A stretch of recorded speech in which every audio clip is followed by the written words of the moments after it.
사랑하는 교우 여러분, 오늘은 2021년 6월 10일 목요일 아침입니다. 주님의 은혜가 오늘 하루 시작되는 이 시간에도 여러분과 함께 하시고 여러분을 사랑의 길로 인도해 줄 수 있기를 간절히 기도드립니다. 오늘도 하나님의 말씀을 통하여 우리 자신을 돌아보고 하나님 앞에 온 마음을 다하여 기도하며 하나님의 길에서 하나님과 함께 동행하는 복된 하루의 삶이 되시기를 바랍니다. 오늘 우리가 읽을 하나님의 말씀은 사무엘하 23장 1절부터 39절까지에 있는 말씀입니다. 다는 읽지 못하고요. 이 자리에서는 1절부터 7절까지에 있는 말씀만 읽어보도록 하겠습니다. 그리고 찬송가는 314장입니다. 내 구주를 더욱 사랑. 사무엘하 24장, 23장과 찬송가 314장을 부르시도록 하겠습니다. 자, 오늘 읽을 말씀 사무엘하 23장 1절부터 7절까지에 있는 말씀을 제가 읽도록 하겠습니다. 이것은 다윗이 마지막으로 남긴 말이다. 이새의 아들 다윗이 말한다. 높이 일으켜 세움을 받은 용사, 야곱의 하나님이 기름 부어 세우신 왕, 이스라엘에서 아름다운 시를 읊는 사람이 말한다. 주의 영이 나를 통하여 말씀하시니 그의 말씀이 나의 혀에 담겼다. 이스라엘의 하나님이 말씀하셨다. 이스라엘의 반석께서 나에게 이르셨다. 모든 사람을 공의로 다스리는 왕은, 하나님을 두려워하면서 다스리는 왕은 구름이 끼지 않은 아침에 떠오르는 맑은 아침 햇살과 같다고 하시고, 비가 온 뒤에 땅에서 새싹을 돋게 하는 햇빛과도 같다고 하셨다. 진실로 나의 왕실이 하나님 앞에서 그와 같지 아니한가? 하나님이 나로 더불어 영원한 언약을 세우시고 만사에 아쉬움 없이 잘 갖추어 주시고 견고하게 하셨으니 어찌 나의 구원을 이루지 않으시며 어찌 나의 소원을 들어주지 않으시랴. 그러나 악한 사람들은 아무도 손으로 움켜쥘 수 없는 가시더물과 같아서 쇠 곧쟁이나 창자루가 없이는 만질 수도 없는 것, 불에 살라 태울 수밖에 없는 것들이다. 아멘. 오늘의 말씀입니다. 함께 기도드립니다. 주님, 오늘도 새 아침을 우리에게 허락해 주신 것 감사합니다. 이렇게 주님께서 주신 새 하루를 아름답게 보낼 수 있는 우리들이 되게 하옵소서. 오늘도 주님 말씀 앞에 머리를 숙입니다. 주여 우리에게 말씀하소서. 오 주님의 자녀들이 듣겠나이다. 예수님의 이름으로 기도를 드립니다. 아멘. 네, 사무엘하 23장에는 다윗이 마지막으로 남겼다고 하는 말들이 기록되어 있습니다. 22장의 그 찬양시의 연속으로서 여기에서도 다윗은 하나님에 대한 그의 신앙을 고백을 하고 있습니다. 본문, 그리고 그뿐만 아니라 오늘 본문에는 다윗이 아마 회상을 하고 있는 것 같습니다. 말년에 이르러 이제 자신의 삶을 돌아보면서 자신을 도와주었던 많은 용사들의 이름을 기록을 하고 있습니다. 자, 이 다윗의 신앙 고백과 또 다윗을 도와줬던 용사들의 이야기에 대해서 한번 생각해 봅시다. 다윗은 그의 생의 마지막 부분을 보내면서 그와 일생을 함께 하였던 하나님에 대하여 회고합니다. 다윗은 자신의 소명에 확신을 가졌던 사람입니다. 그는 자신의 왕됨이 하나님의 은혜요, 하나님의 도우심 덕분이라고 하는 것을 고백하고 있고 굳게 믿고 있었습니다. 이새의 아들 다윗이 말한다. 높이 일으켜 세움을 받은 용사, 야곱의 하나님이 기름 부어 세우신 왕이라고 자신을 소개합니다. 그는 이처럼 하나님이 자신을 세우셨다라는 사실에 있어 흔들림이 없었습니다. 그래서 자신의 삶을 그러한 소명의 삶에 맞추어가며 살기를 노력하던 사람이었습니다. 지난 이제 우리가 화요일에 읽었던 사무엘하 22장에서도 우리가 그것을 보았죠. 하나님의 뜻을 살기 위해서 최선의 노력을 하였던, 실패에도 불구하고 최선을 다했던 사람으로 기억될 것입니다. 그는 자신의 삶을 돌아보면서 하나님이 원하시는 대로 모든 사람을 공의로 다스리고자 했던 왕이었다고 그의 삶을 회고하고 있습니다. 그는 하나님 앞에서 받는 심판을 두려워하며 하나님의 평가를 중요시하는 사람으로 살아가고자 했다고 고백을 합니다. 오늘 우리 믿는 자들의 삶이 그러한 모습이 되어야 하지 않겠습니까? 사람들의 평가가 아니라, 지금 현재의 평가가 아니라 넓게 보아서는 역사의 평가와 무엇보다도 하나님이 우리가 하고 있는 일들을 어떻게 평가하실까라고 하는 것을 염두에 두고 오늘의 삶에서 하나님의 뜻을 이루고자 최선의 노력을 다하는, 그것이 오늘 우리 믿는 사람들의 삶의 기본적인 자세가 아니겠습니까? 자, 이렇게 또 계속해서 다윗의 생애를 돌아보는 고백에 좀 더 귀를 기울여 봅시다. 그는 오늘 말씀에서 이렇게 얘기합니다. 만사에 아쉬움 없이 잘 갖추어 주시고 견고하게 하셨으니 어찌 나의 구원을 이루지 않으시며 어찌 나의 모든 소원을 들어주지 않으시랴. 만사에 부족함이 없었다고 합니다. 그리고 그의 소원을 다 들어주었다라는 고백을 합니다. 그 다윗은 이 고백을 통하여 자신의 삶이 아쉬움이 없다라고 말하고 있습니다.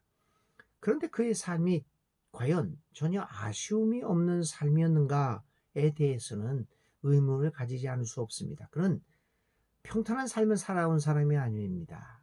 굴곡이 많은 파란 만장한 삶 속에서 여러 가지 어려움을 겪었고 수없는 역경을 거쳐야 했습니다. 우리는 다윗의 삶을 보면서 그가 아무런 아쉬움과 부족함이 없는 삶을 살았다고 말할 수 없을 것입니다. 오히려 우리는 다윗의 일생과 같이 굴곡이 많은 삶을 저와 여러분은 피해보고 싶은 심정일 것입니다. 누가 그렇게 굴곡 많은 삶을 살기를 원합니까?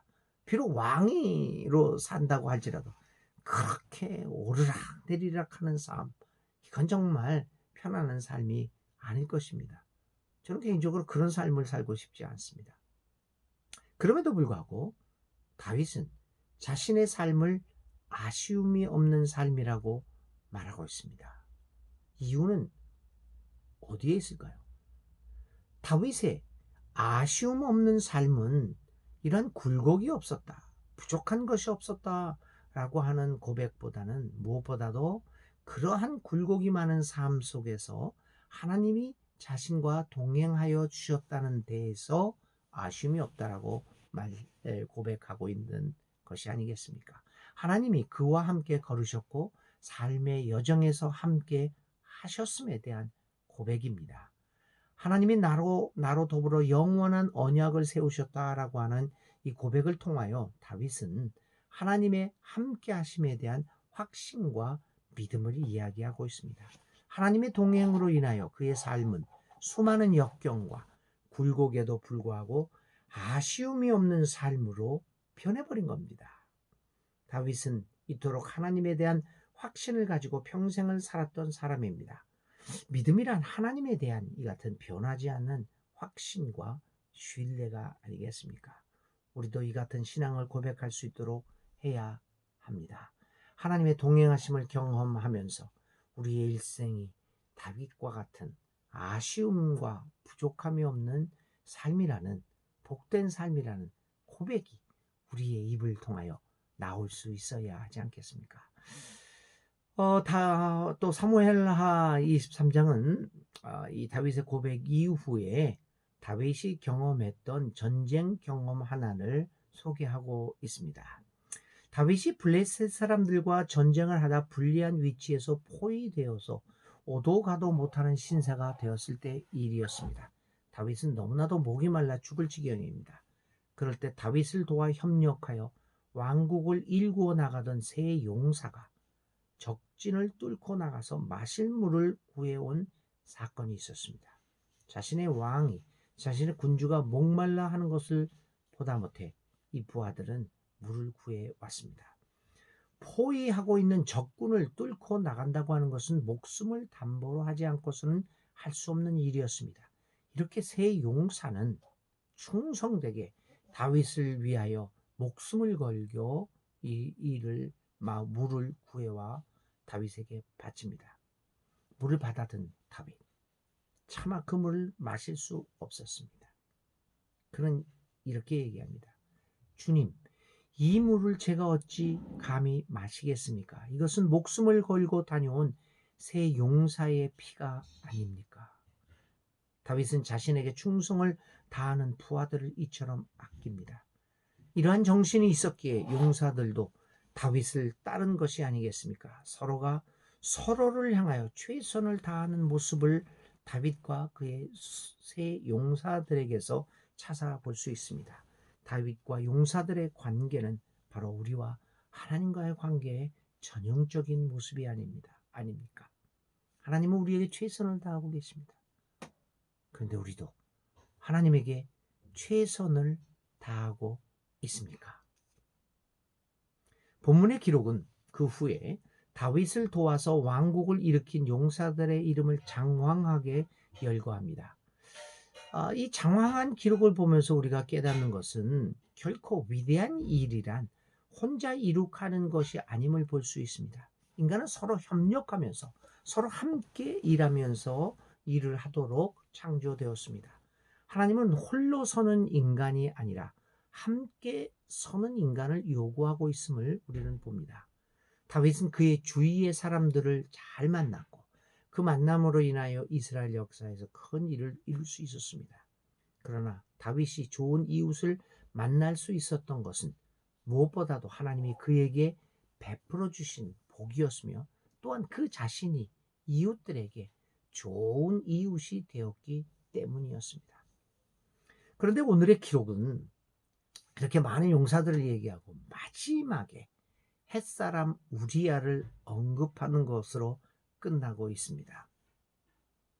사무엘하를 기록한 저자는 우리야의 이름을 왜 마지막에 언급하고 있을까요?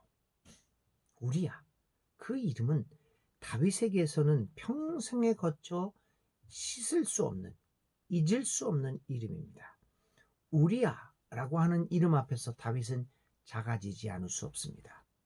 우리야 사건은 다윗으로 하여금 늘 하나님 앞에서 자신의 죄악을 생각나게 함으로 겸손한 삶의 자세를 잃지 않게 하고 있습니다.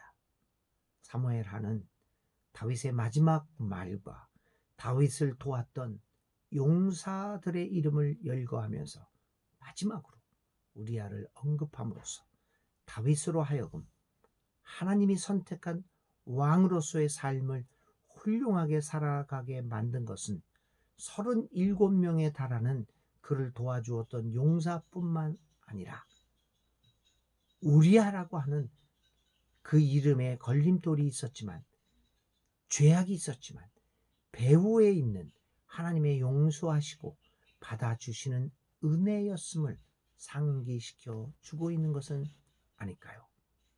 우리야의 이름은 다윗으로 하여금 자신의 잘못을 기억나게 만들었고 그 잘못을 넘어서서 그럼에도 불구하고 자신을 품어주고 용서하고 받아주며 인도해 주셨던 하나님의 은혜를 깊이 생각하는 계기를 마련해 주었을 것입니다.